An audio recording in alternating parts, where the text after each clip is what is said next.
before. All of us know what social media is, right? Facebook, Instagram, WhatsApp. Some people add Telegram to it. It's fine.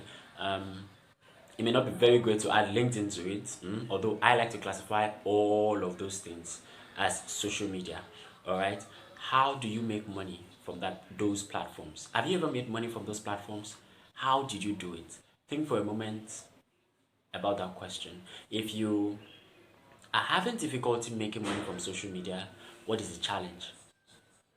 Again, I'm pausing so that giving a pause so that you can think about what the challenge could be, right? And that is exactly what we're here to address. How you can make money from social media. There's no gain saying spending time to explain.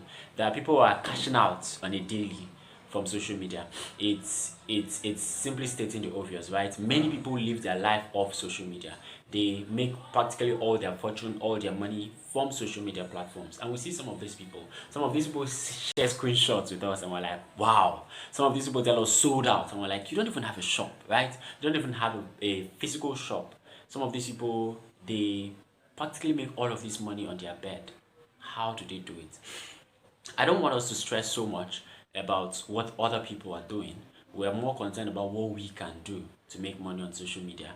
As much as everything I'll be talking about today are things that all of us can apply, whether we have a physical shop or not, whether we have a skill or not, whether we only sell products.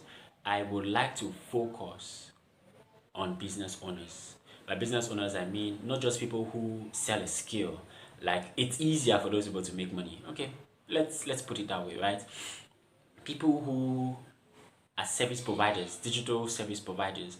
Maybe they are graphic designers, maybe they are video content creators, maybe they are content creators, different content, right? It's kind of easy for some of those people to make money because it practically costs them zero amount of money to deliver their services, right? So their margins may be greater. So the people I want to focus on are people who are business owners, people who sell bags, people who sell shoes, people who sell physical products, right? Of course, most of the things we'll be talking about today are things that people who are people who are service providers can also apply or benefit from. So how do we make money on social media?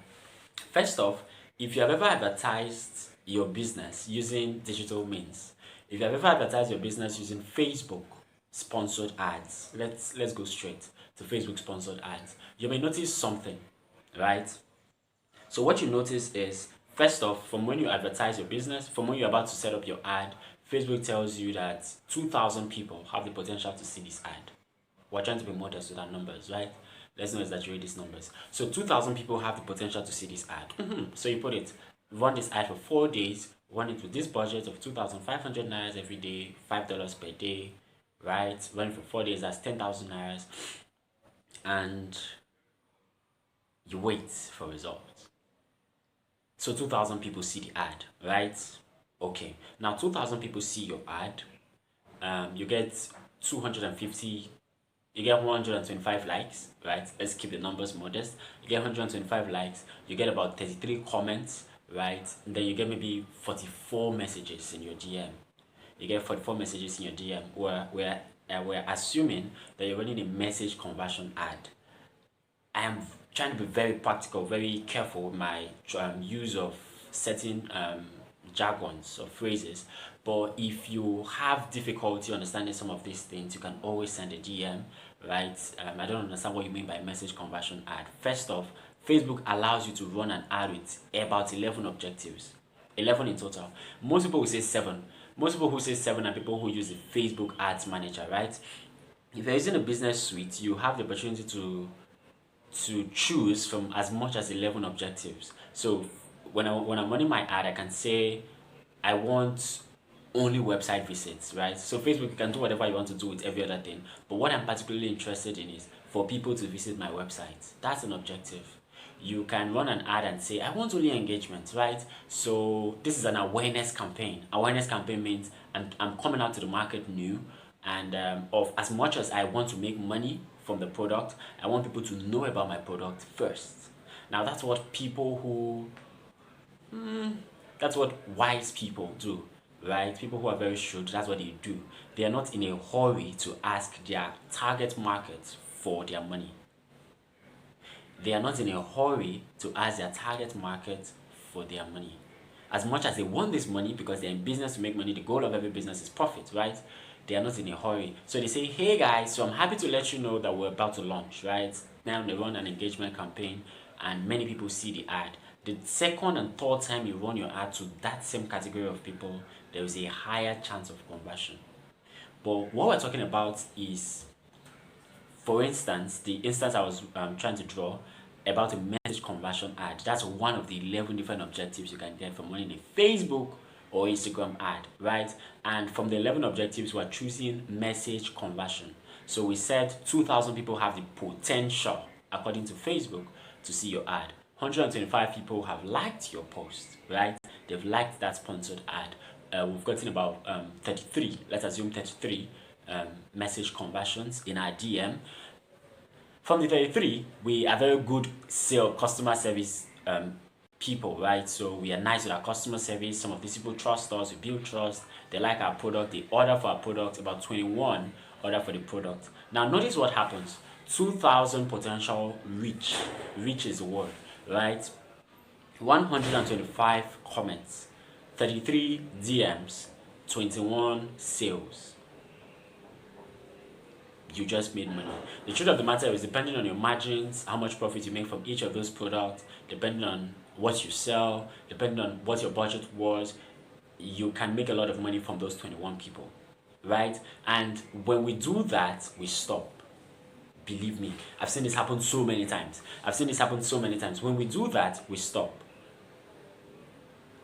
But what I usually encourage people to do is, what do you do to the 125 comments, to the 125 likes, right?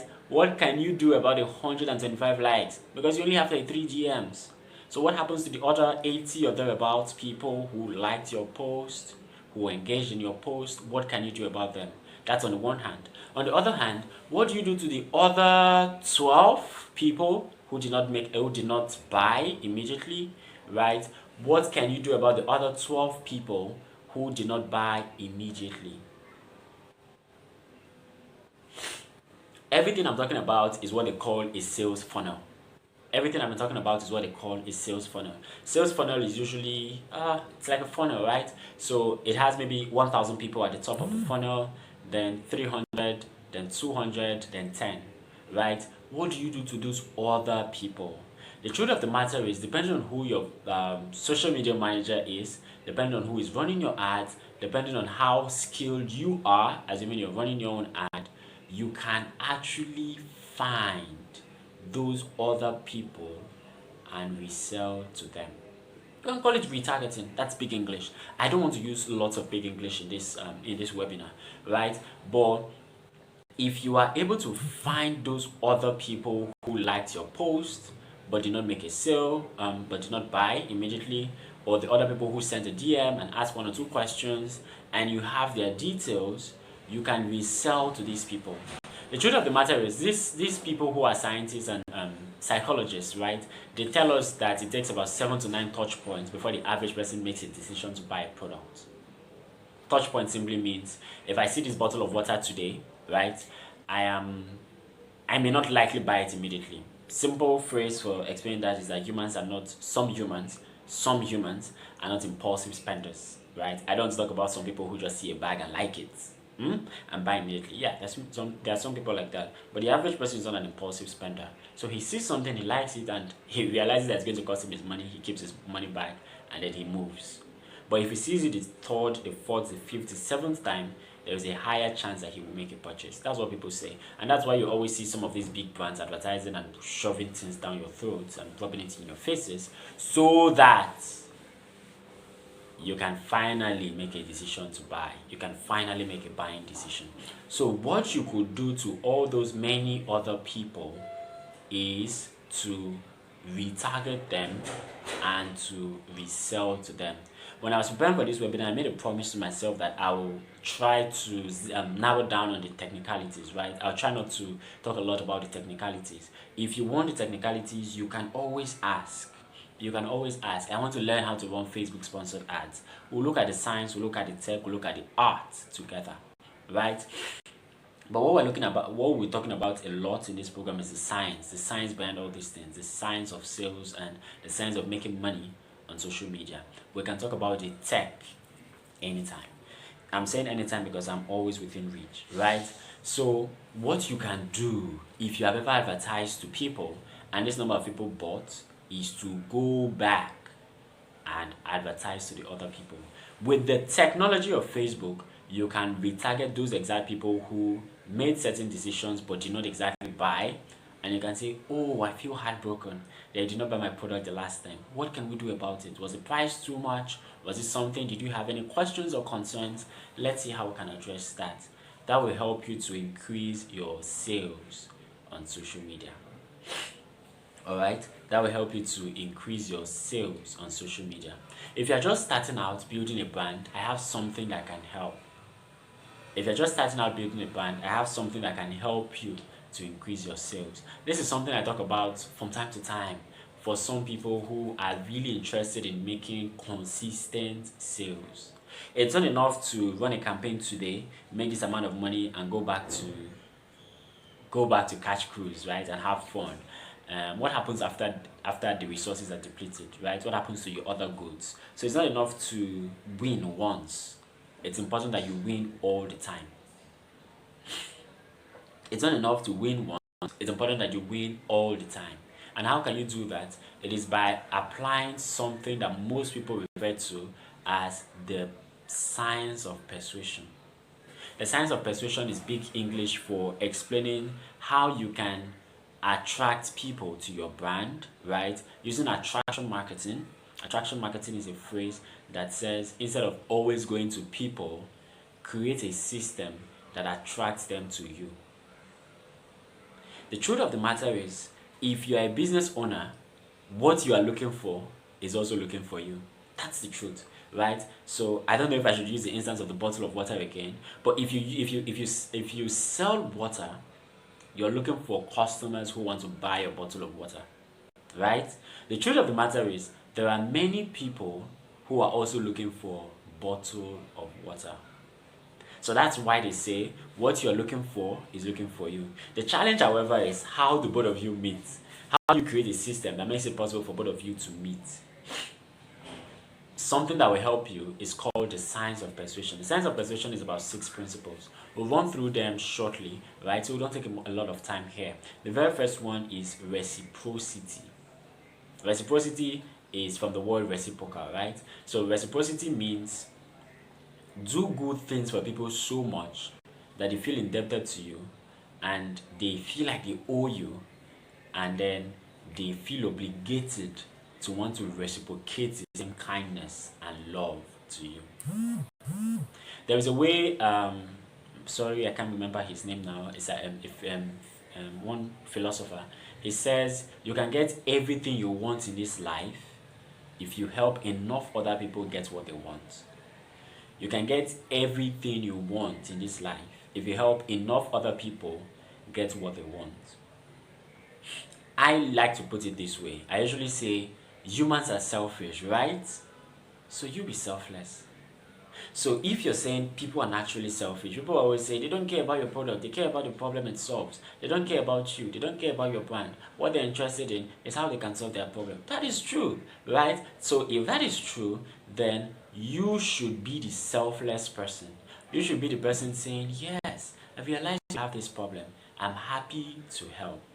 That is where reciprocity comes in. Reciprocity can be in different forms and in different means. You see some of these big brands carrying out different courses. Courses simply means they're doing this challenge, they're doing this trend, they're doing this outreach to people, right? It's of course, some of them are charitable, some of them love you, but sometimes it's from a marketing perspective. It's with a marketing objective. They know that if they do good things for you 1, 2, 3 times, you feel obligated to want to do the same for them. So one thing I would encourage you to do is to pause for a moment and think, What is my brand about? How can I apply the principle of reciprocity in my brand? How can I do good things for people so much that they feel indebted to me and feel obligated to want to reciprocate the same love by giving me their money in exchange for the value that I offer? Another principle of on the science of persuasion is scarcity. Scarcity is the one that makes people to tell us that there are only 7 slots left, right? And after 7 slots, everything is closed. The truth is, who created the slot, right? Who created the slot? They are the ones who have created those slots to create scarcity in such a way that you realize, my goodness, if I don't take advantage of this early bird discount now, everything is over. I just shot myself in the leg. Okay, so that's something, right? So scarcity is what the people in the crypto world use as well. So they tell you there's a way they do it, right? So when it is scarce, the value goes up and everybody rushes in because they know it is scarce. When it is saturated, people know that they can get this tomorrow, next week, next month, next year. It's going to be the same thing. So one way you can create scarcity in your brand is to tell them that for this entire weekend, you're giving a 40% discount and minutes. Minutes in such a way that by Monday, 40% discount is out. I'm sorry, but you have to get it at the actual price. The truth of the matter is some people are going to come on Tuesday to ask for that same discount. If you give it to them, they know that you don't usually mean what you say. So the next time you say that there is an early bird discount and it's going to last for only this period of time, they know that you're only bluffing. They know that after the period ends, the window closes, they can still come to you and say, guy, I'm ready now. So as much as you are hungry, if you're hungry, it is important that you do not give in to all of those things because it's going to destroy your brand, right? So another principle that people use is scarcity. A third principle on the science of persuasion is to establish authority. If you're able to establish authority on any social media platform for your brand, it makes it easier for people to look up to you, to see you as the go-to brand, right? To bring their problems, their challenges to you. To help people address this fact, I'm just going to ask a question. Why do you think people tell their doctor things that they would not usually tell a stranger?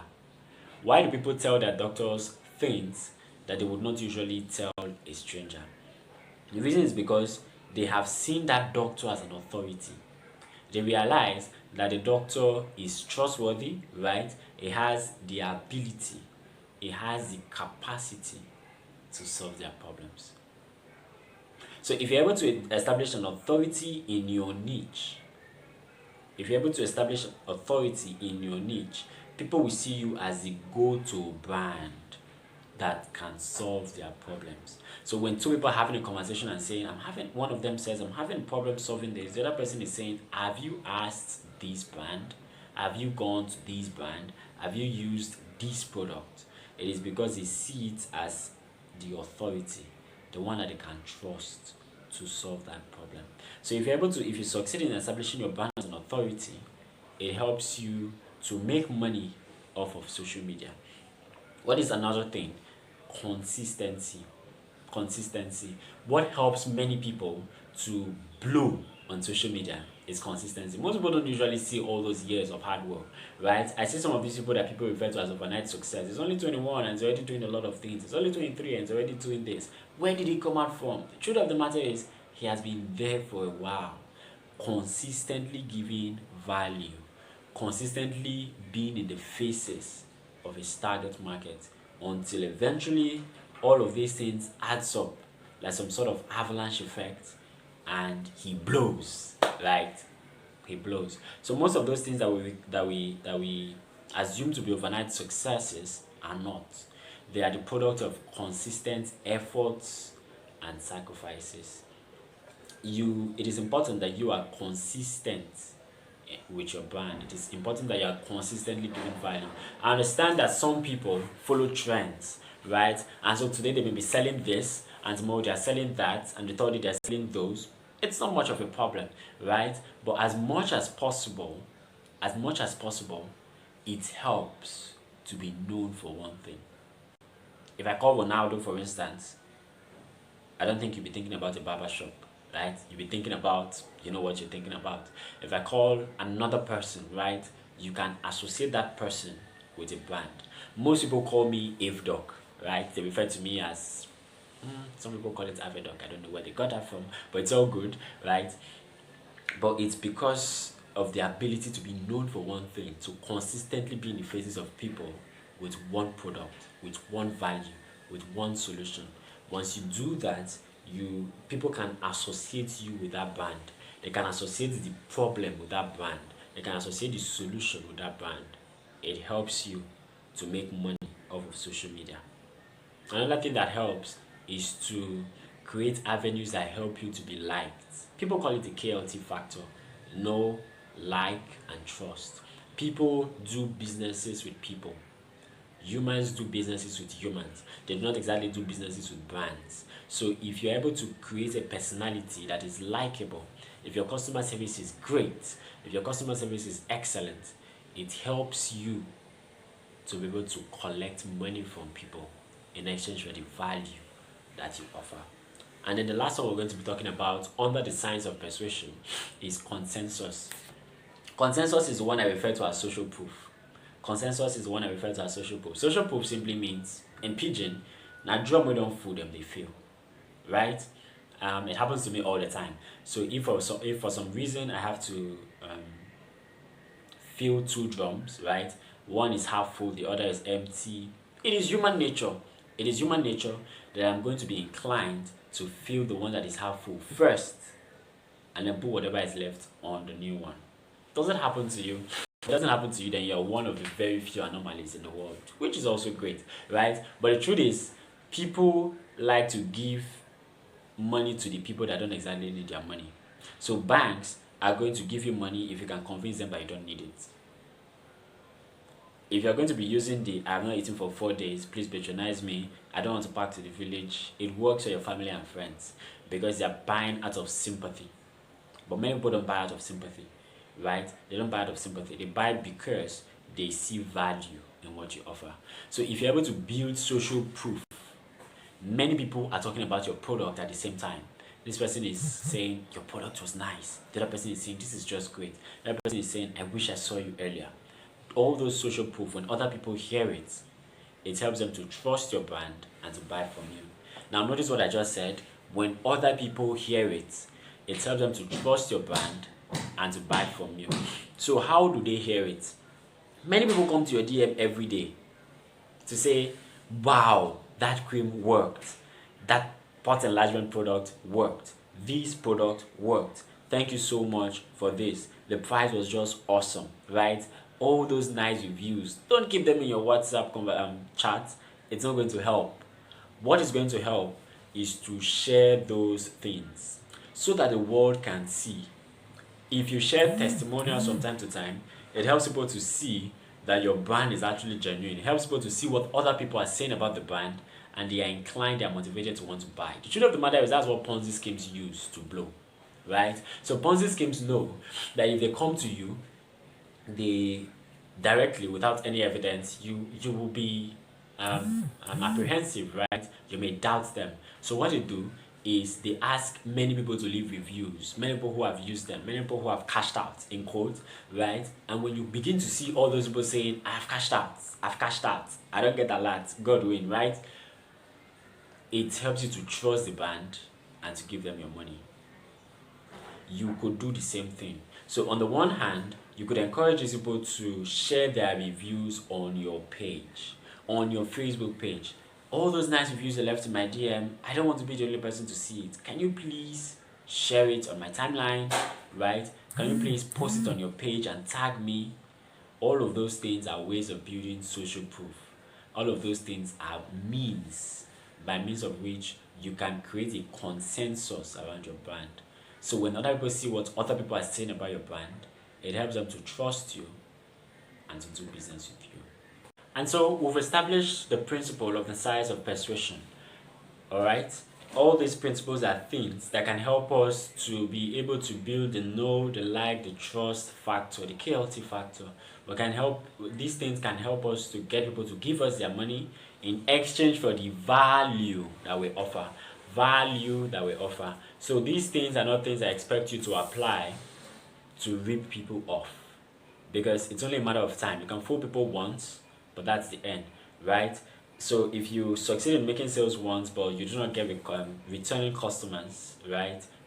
Your retention factor is low, even though your conversion factor is high, then it may be a sign that you're doing something wrong. Maybe you're not exactly getting value from what you offer, and I cannot help you there. So it's important that your product actually solves the problem. It's important that your product actually solves a problem. It's important that the service you render actually solves a problem. If it doesn't solve a problem, you can fool them once, but that will be the end. They will not come back to you, right? And what is even worse is that they're going to tell their family and friends, you know what, don't do business with this guy. The last time I didn't like the results I got. Of course, some people are going to say that no matter what you do, but what you want to do is try as much as possible to ensure that the retention factor is high. That is the number of people who are dissatisfied with your product are not as much as the number of people who are satisfied with your product.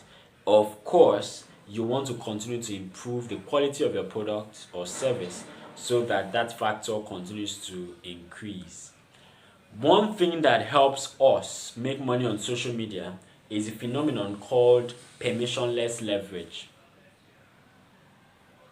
Permissionless leverage is just big English for the ability to make money from nothing. Alright? So if you're on YouTube, it costs you nothing, in quotes, right? Technically we can say that YouTube is a free platform, right? Because the only thing you're spending is your data, which data has become like fuel, like water now, right? But it costs you nothing to upload your videos on YouTube. It costs you nothing to post on Facebook. If you are on Facebook and you're a member of our Facebook group, our group on Facebook is buy and sell anything fast. We currently have about 36,600 as at the time of making this video, right? 36,600 people from all across the world, with about 80% of that audience in Nigeria, right? Some of these people have actually made sales to Ghana, to other African countries. I know because sometimes some of these people come to me and say, I don't know this person personally. Can you be some sort of escrow, like a mediator between both of us to make this transaction? That is why I know. But apart from that, many other people make sales in that platform without spending a dime. The point we're bringing out is that they can sell their products on Facebook, in Facebook groups, on their Facebook timeline, on their Facebook page, using the Facebook marketplace without spending money. It's called permissionless leverage. Permissionless leverage means that you do not exactly, the number of barriers of entry is low. Barrier of entry is low. 1. Gatekeepers are low. 2. Amount of money you have to spend is practically next to nothing. 3. So those things are what is referred to as permissionless leverage. So permissionless leverage is one phenomenon that you can use to make money from social media. If you post on your WhatsApp status, it doesn't cost you money. So why are you not advertising there? Or why are you not advertising more? Right? So joining Facebook groups can help you to make money from social media. Joining WhatsApp sales groups, perhaps like our Sell Like Never Before. We have a WhatsApp group where people also buy and sell. It can help you to make money from social media. Nothing stops you from creating your own platform on these social media platforms. Nothing stops you from creating a Facebook page where you can sell. Nothing stops you from using your timeline to make sales. Nothing stops you from creating a Facebook group where you can sell, where you can have your wholesalers, right? The wholesalers, you buy from China, you give to these wholesalers or drop shippers, and you make sales. These are tools you can use under permissionless leverage to make money from social media. All right, so these are some of the things that you can do to make money from social media.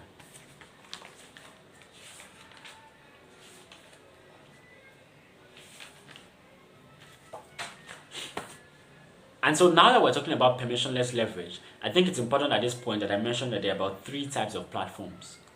There are about 3 types of platforms. The 3 types of platforms, some people refer to them as the rented platform or borrowed platform, the owned platform, and the hybrid platform. A rented platform is something like Facebook. Facebook is a rented platform. Some of these people who give disclaimers say do not build your house on rented land, and I get that. Alright? As much as people are making money, a lot of money from these platforms, it doesn't change the fact that you can lose them overnight. I was talking to a friend of mine who is an influencer. As at yesterday, he had about I'm trying to get the numbers right, about 363,000 followers on his Instagram. That's a lot. That's a lot of people. That's more than that's a lot of people. All right. But what happened yesterday was, for some weird reason, you know how these people put it, right? He lost his account. So Instagram disabled his account. That account is gone. Everything is gone. Everything he has built is gone. A few months ago, around the second quarter of 2021, someone was telling me about his Facebook group that had 1 million followers. No jokes. 1 million members. Facebook group, please. 1 million members in his Facebook group. For some weird reason, maybe some of the things other people were posting were not in harmony with Facebook policy, or some of the things he were posting were against Facebook guidelines. Everything was gone. Right? So that's why they usually tell you, don't build your house on rented land. There is something that can help, and that is what I'll be sharing very soon. Alright? So if all the customers he had were only on that platform, what happens? They have to start looking for him, searching for him, assuming for as many of them that did not have his number, because some of us are hesitant to give people our numbers from Instagram DMs. All those people are gone. It will take time before they can look for him. And the truth of the matter is, not everyone will go through the pain of wanting to look for you. They simply move on to the next service provider. One thing that can help you to solve this problem is to have the owned platform, which is the second type of platform that I was supposed to talk about, right? So it's not enough to have a Facebook group. It's not enough to have a Facebook page. It's not enough to have an Instagram page that has lots of followings, a lot of members, lots of sales, lots of conversions. It's not enough. It's important that you also have the owned platform. When we talk about the owned platform, the very first and the one that tops the chart is your email list. Truth of the matter is, nobody can collect your email list from you. Nobody. Absolutely nobody. Especially if you back it up in the cloud. So if you lose your phone, you can simply get a new phone and connect to your drive, and you restore everything. Alright? Even if this email marketing platform that you use is disabled, which for as much as I have been studying, I am yet to see an email marketing platform that's disabled. But even if that happened, you can still continue to sell to those people. The truth of the matter is, I am yet to see somebody who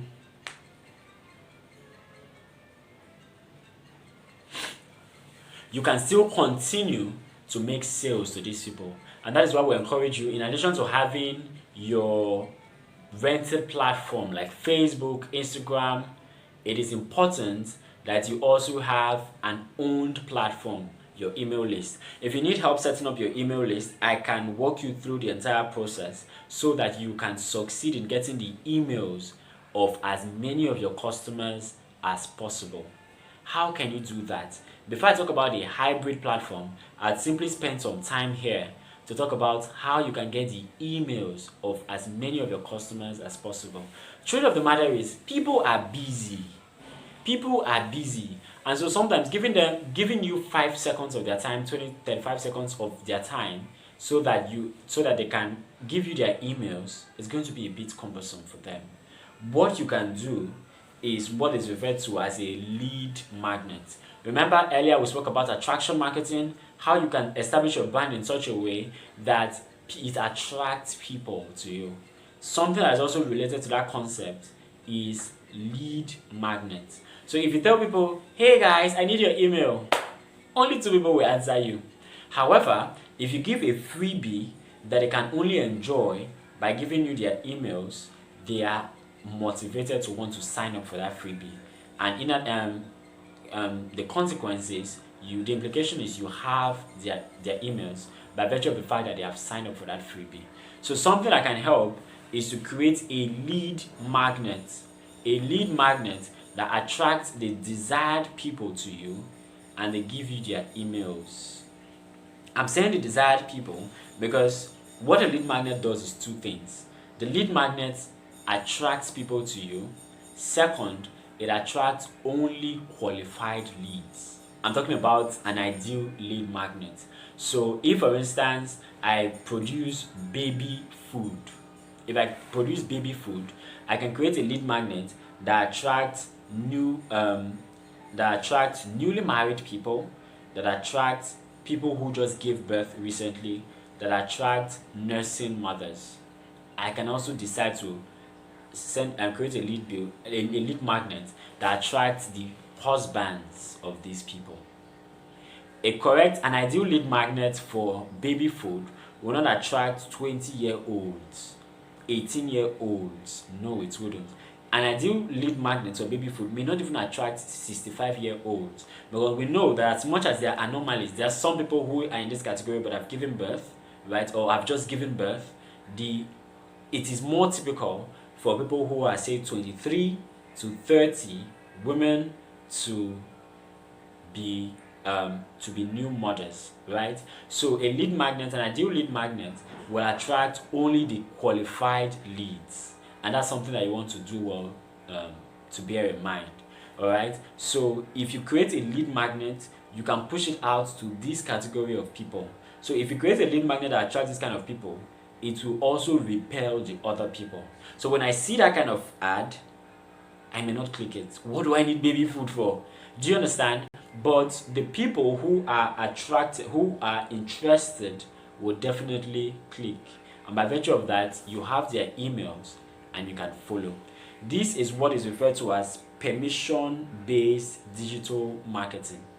I really promised that I wasn't going to go into a lot of tech and a lot of maybe jargons, but I cannot help but explain this one. So permission-based digital marketing means I am not exactly pushing my product down their throats. Instead, I am asking them for permission to sell to them.